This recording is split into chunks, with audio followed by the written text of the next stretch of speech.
Ilan nga po dito sa mga ilan sa mga amendments na gustong gawin po ng ating mga mambabatas. Una na po diyan yung bababaan yung premium contributions sa mga members ng PhilHealth.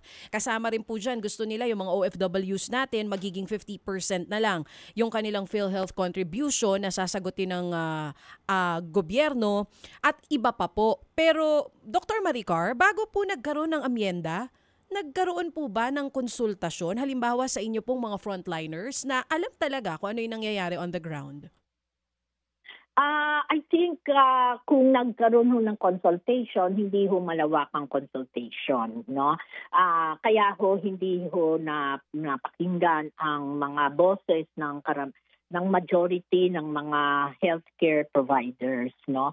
Hindi ho nabigyan ng pagkakataon ang mga iba pa po rin naming kasamahan, no? So pero kung papansinin po ninyo doon sa paghiling po namin na wag na munang na yung request ho namin i-defer yung mga amendments, makikita ho ninyo ilan ho ang mga organisasyon na pumirma ho dito sa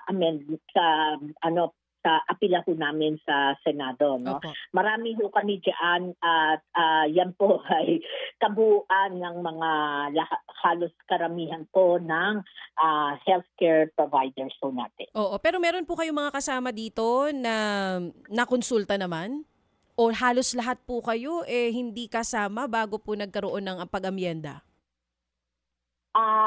Nagbibigay po kami ng aming opinyon pero maaaring hindi po Napapakinggan. napapakinggan. Yes po.